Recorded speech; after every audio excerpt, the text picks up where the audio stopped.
Live from the Business RadioX studio inside Renaissance Bank, the bank that specializes in understanding you. It's time for North Fulton Business Radio.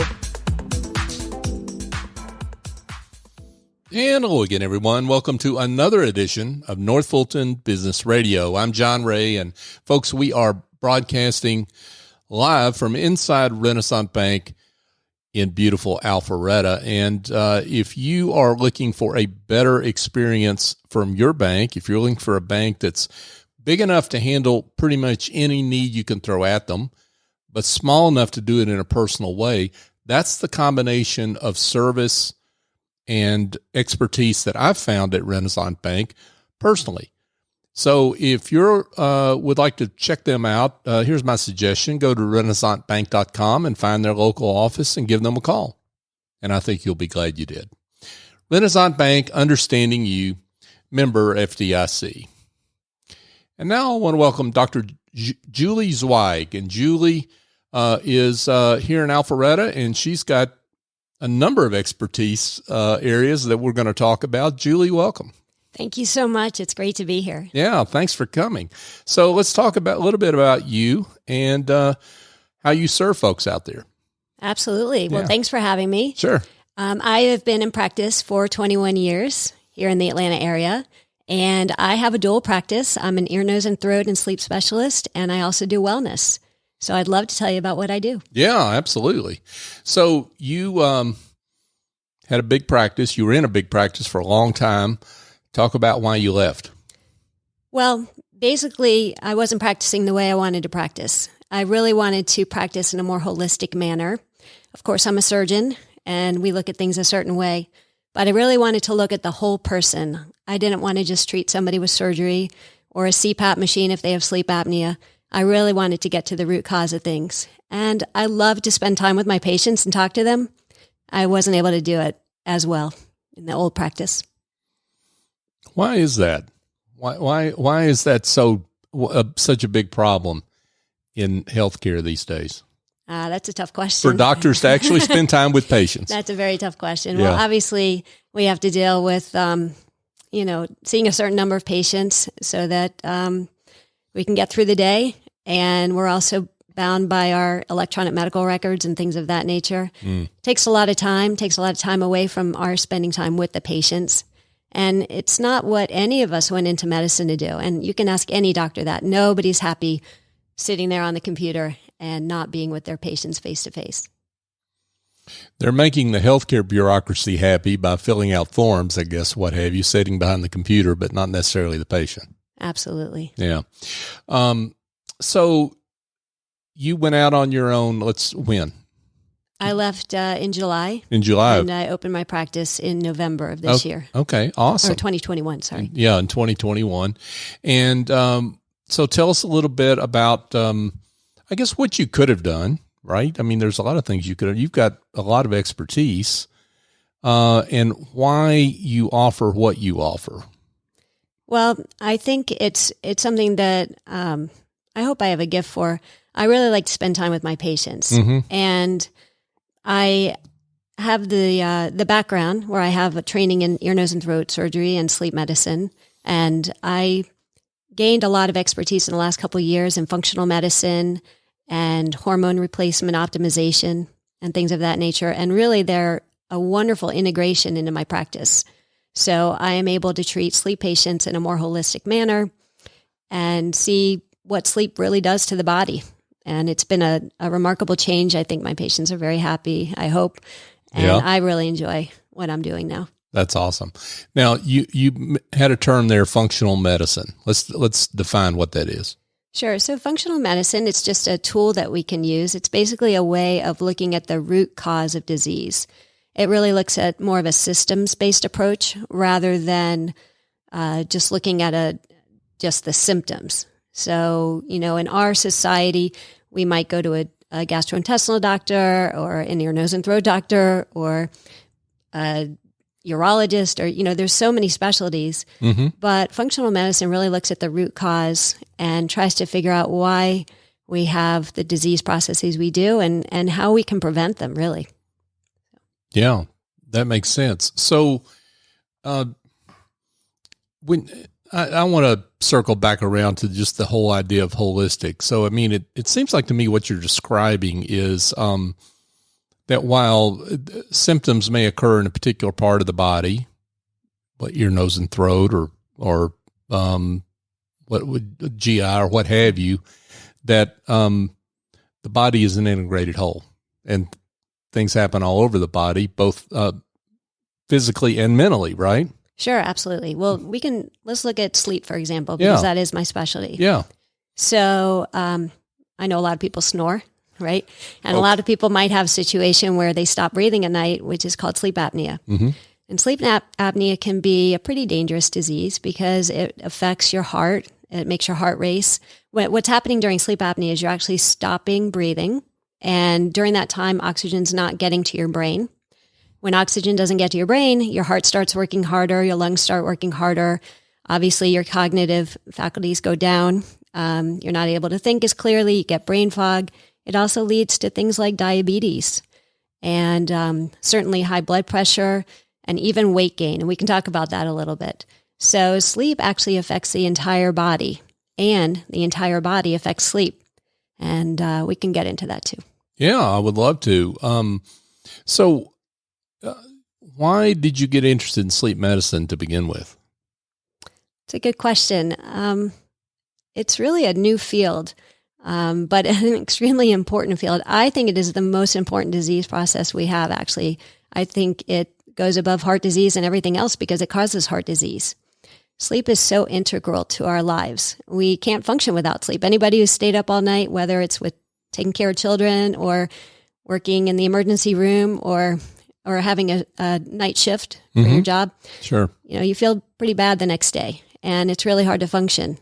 And if you consider doing that chronically on a daily basis or daily at night, every night, it really takes a toll on your body. And I find that a lot of our lives are really affected by how well we sleep. It's just a crucial part of our life. So it really was a big part of what I can take care of as an ear, nose, and throat doctor. Yeah.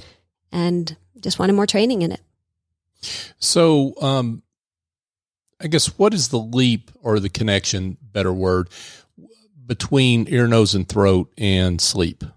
Great question. So a lot of what we deal with on the ear, nose, and throat side with sleep has to do with the sleep apnea part of sleep disorders. Sleep apnea, as we just talked about, is where you are stopping breathing many times throughout the night. Some people even stop breathing 100 times during an hour, which is pretty bad because to qualify as an apnea, you actually have to stop breathing for about 10 seconds at a time. If you hold your breath for 10 seconds, it really is a long time. Yes. So the question is, why does that happen? And a lot of times it happens because of some form of obstruction in the nose or the throat. So as ear, nose, and throat doctors, we obviously look in the nose. We look at different body structures in the nose and also the throat, the tongue. The tongue is actually one of the most important parts of obstruction. When we sleep, our tongue often falls backwards into the back of our throat and blocks the airway.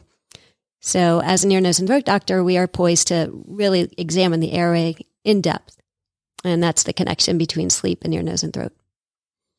So is there some predisposition for people to have sleep apnea? Is it hereditary? What are the causes of that?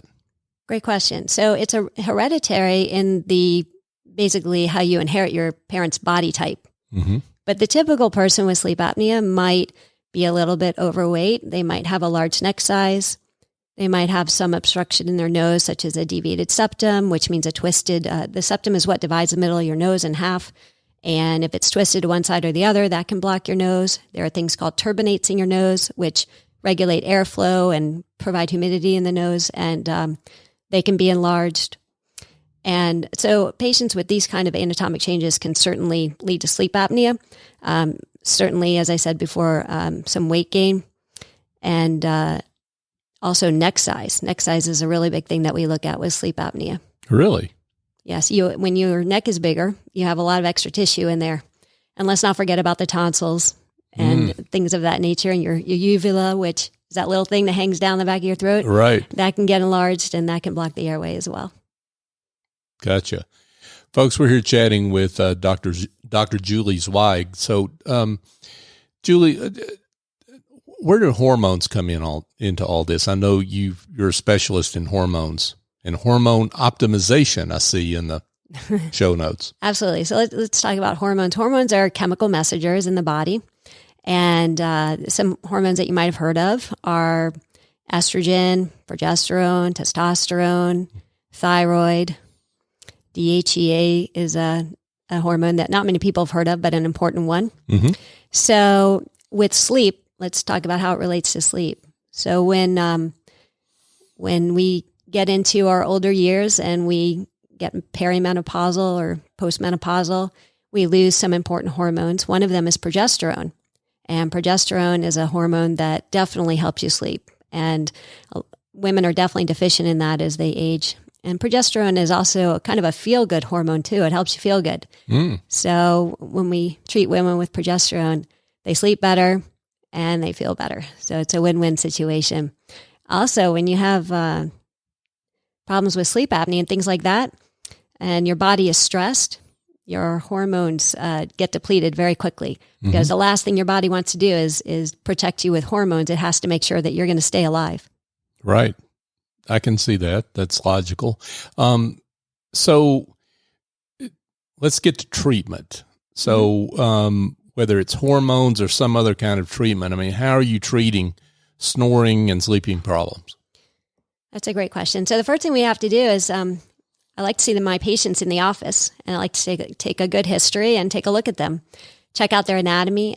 Sometimes I'll do something called a scope, which is where we take a little camera and put it in the nose and check out the back of the nose and the throat to see what's going on. And if there's something that's very, very obstructed or something with their anatomy that's abnormal, we'll talk about fixing that. There's some very easy procedures we can do in the office to help with snoring and obstruction.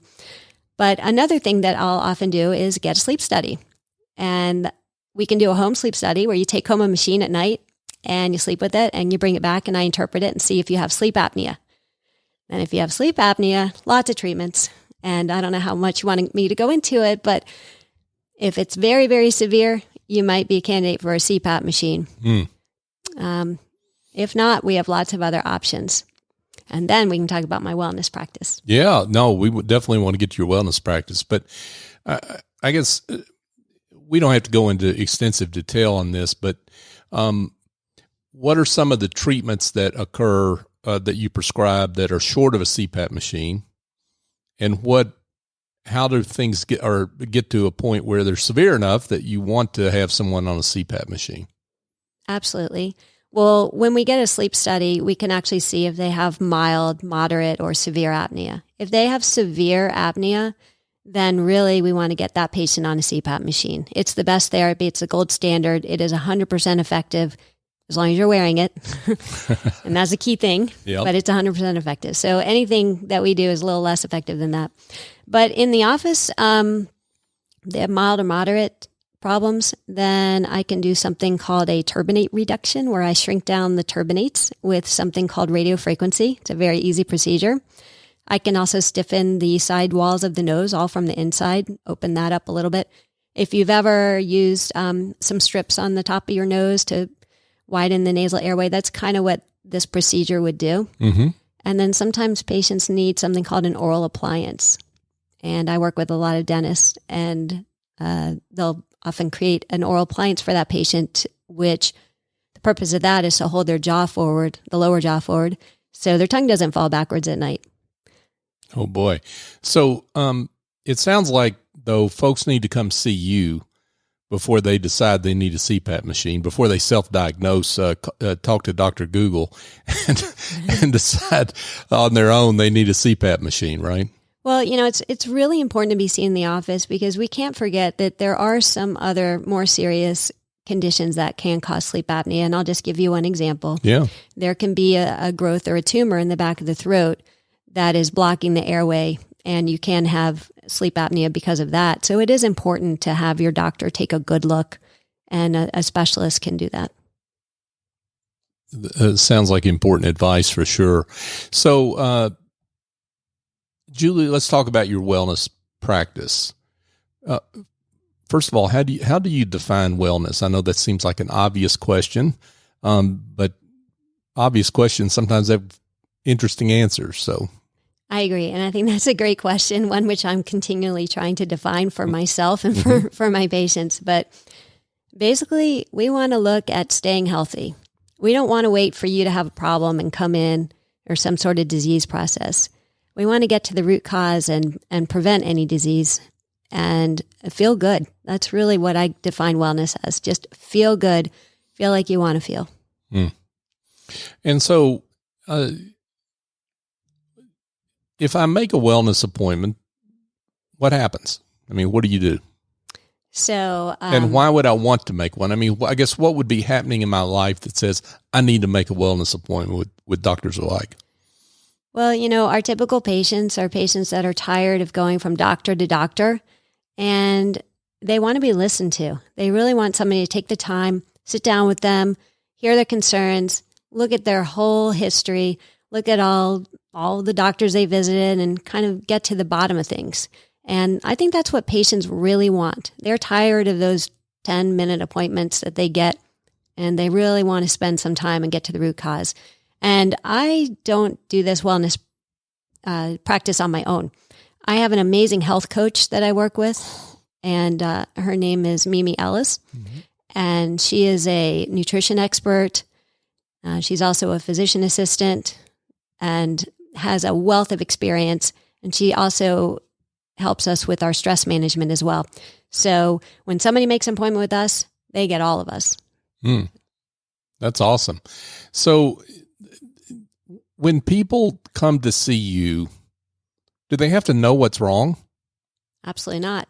Okay. I don't think they just have to know that something's off, I guess is the question. Yeah, I'll give you some typical patient symptoms, I guess. So it's maybe the woman that has been gaining a little bit of weight in her middle. She's tired. She's fatigued. She just doesn't feel like herself. Maybe her libido is down. She's just not interested in being with her partner. Cognitively, she has a lot of brain fog. She's just not feeling right. And she wants to get to the bottom of things. She wants to feel good again. Makes sense. So, I asked this question on sleep, but I want to ask the same on wellness. So what's the jump from the specialty in ENT to wellness? That's a great question. So in ENT, we deal with a lot of things like allergies and sinus problems, for example. And in my opinion, sinus disease is really an extension of our gut, our stomach lining. And inflammation in the gut, inflammation in the sinuses, that is often caused by things like poor diet or poor lifestyle or stress and things of that nature. And I've actually been able to look at some of my patients with sinus disease and change their diet around. Stay away from gluten maybe, stay away from dairy, do some stress management. And honestly, it's a miracle how much their sinus inflammation or sinus disease has calmed down. Same thing with allergies. Allergies are basically a ramped up immune response that we have in our body.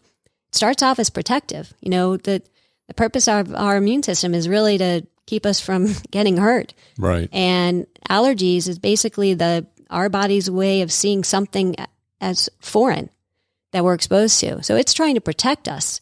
It's trying to protect us with getting that toxin out of our body.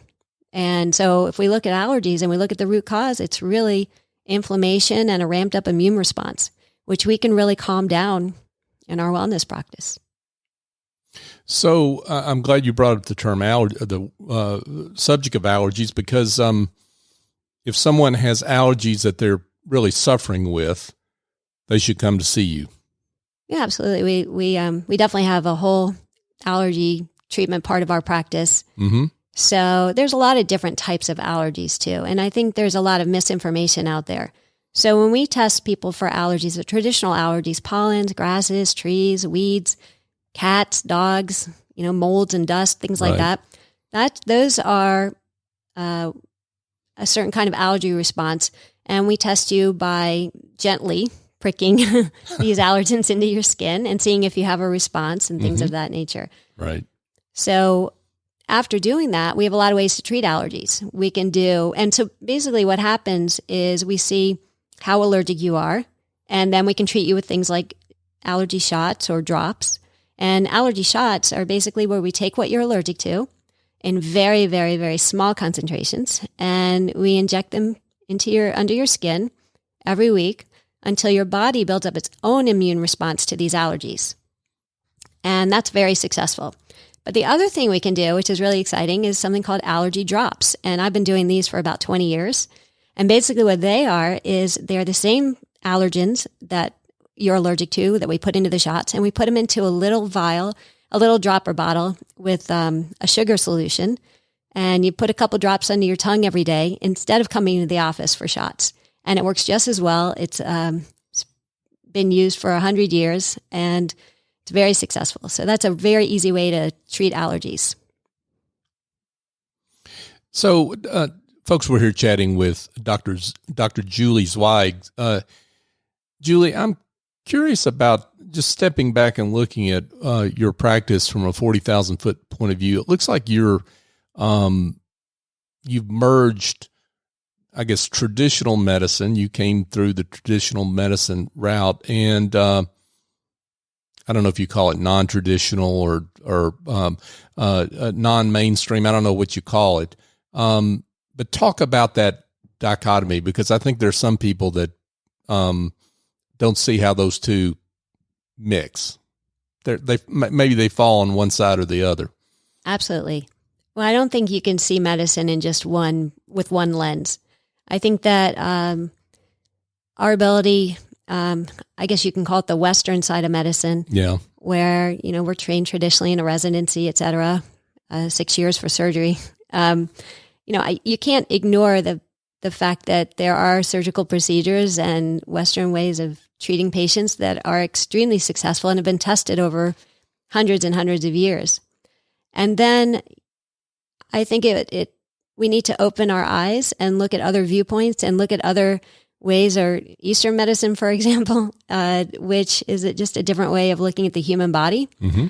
And I think that those two facets can merge and really create a very helpful experience for the patient. And I think I feel blessed to be able to look with both lenses at this point and try and help my patients. What do you recommend to folks that are looking for a better medical provider, a primary care physician, which it sounds like you don't call yourself that, but it sounds like you've got a big umbrella for a lot of different things. And so what do you recommend that people do when they are looking for a new doctor? I think you do what we all do and what doctors do. We do research, and we look into what other people have found. We look certainly with my practice, for example, you can call and have what we call a strategy call. I will talk to you if you would like for free, and discuss the issues with you if there's something that we want to talk about, and let you know if I think you need to come in or you'd be a good candidate for a wellness practice.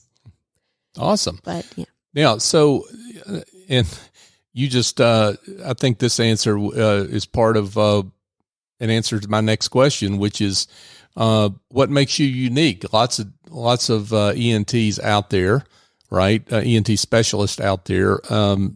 What makes you unique? And it sounds like you get on the phone with a prospective patient. That sounds pretty unique to me.